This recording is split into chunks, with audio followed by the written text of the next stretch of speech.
আমাদের এক দফাটি হলো শেখ হাসিনা সহ এই সরকারের পতন এবং ফ্যাসিবাদের বিনাশ।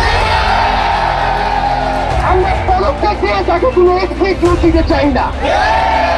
আমাদের জীবনের বিনিময়ে শেষ রক্তবন্ধু পর্যন্ত এই লড়াই সবাই চালিয়ে যেতে হবে। ছাত্রনাগরিককে এখন দায়িত্ব নিতে হবে। আমাদের দাবি জানানোর কেউ নাই, আমাদেরকে আমাদের দাবি বাস্তবায়ন করতে হবে। আমরা প্রয়োজনে গণমাধ্যম ঘেরাও করে এই সরকার কোনোভাবে আর এক মিনিট ক্ষমতায় থাকার আমরা এই জনগণকে মুক্ত করতে এখন আবার রাস্তায় নেমে এসেছি। আমরা আজকে এক দফার দাবিতে আজকে এখানে হাজির হয়েছি এবং বাংলাদেশের মানুষের জীবনের নিরাপত্তা, সমাজের ন্যায় বিচার প্রতিষ্ঠার জন্য আমরা এক দফার সিদ্ধান্তে উপনীত হয়েছি। এই সরকার কোনোভাবে আর এক মিনিট ক্ষমতায় থাকার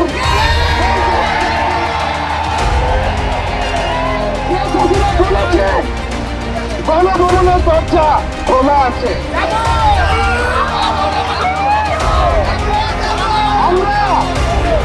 আমরা সাধুবাদ জানাই যে তিনি আগেই বুঝতে পেরেছেন যে গণভবনের দরজা খোলা রাখতে হবে।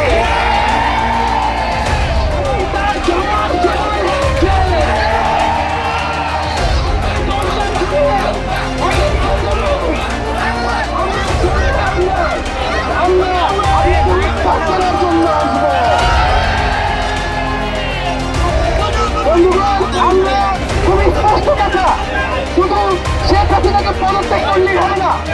এই যে খুন, লুটপাট, দুর্নীতি এই দেশে হয়েছে তার বিচার হতে হবে।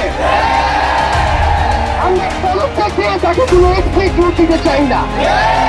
তাকে পদত্যাগ করতে হবে, বিচারের আওতায় আনতে হবে। শুধু শেখ হাসিনা নয়, পুরো মন্ত্রী পরিষদ, সরকার সবাইকে পদত্যাগ করতে হবে। এবং এই যে রেজিম, এই যে চাকরিবাদী শাসন ব্যবস্থা, এটাকে বিলোপ করতে হবে। এবং আমরা এমন একটি বাংলাদেশ গঠন করতে চাই, এমন একটি রাজনৈতিক বন্দোবস্ত তৈরি করতে চাই যেখানে আর কখনোই কোন ধরনের স্বৈরতন্ত্র, কোন ধরনের ফ্যাসিজম ফিরে আসবে না। আমরা সেই এক দফার উদ্দেশ্যে আমাদের এক দফাটি হলো শেখ হাসিনা সহ এই সরকারের পতন এবং ফ্যাসিবাদের বিনাশ।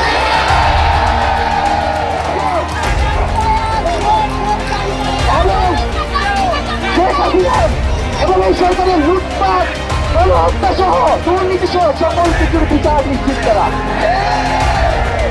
সকল রাজবন্দীদের মুক্তি নিশ্চিত করতে হবে। আমরা প্রয়োজনে জেল মুক্ত করে আমার ভাইদেরকে নিয়ে আসবো।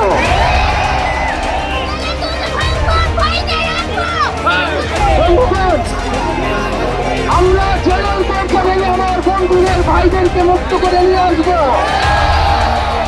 এবং জনগণকে আমরা আহ্বান করছি, আপনারা যে স্বতঃস্ফূর্ত ছাত্র নাগরিক অভ্যুত্থান শুরু হয়ে গেছে তার সাথে এসে যোগ দিন।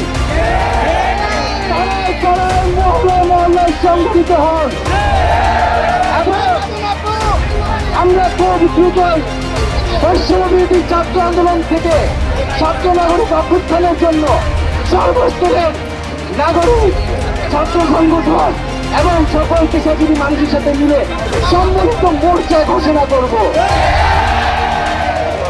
আমরা প্রয়োজনে গণমাধ্যম ঘেরাও করে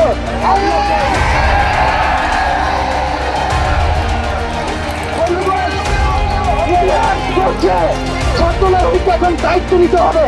আমাদের দাবি জানানোর কেউ নাই, আমাদেরকে আমাদের দাবি বাস্তবায়ন করতে হবে।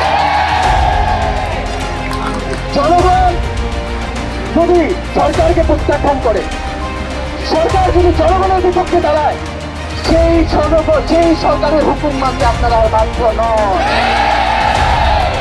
আমাদের জীবনের বিনিময়ে শেষ রক্তবন্ধু পর্যন্ত এই লড়াই সবাই চালিয়ে যেতে হবে। এখানে কোনো নেতৃত্ব নাই, সমন্বয় নাই। বাংলাদেশের জনগণ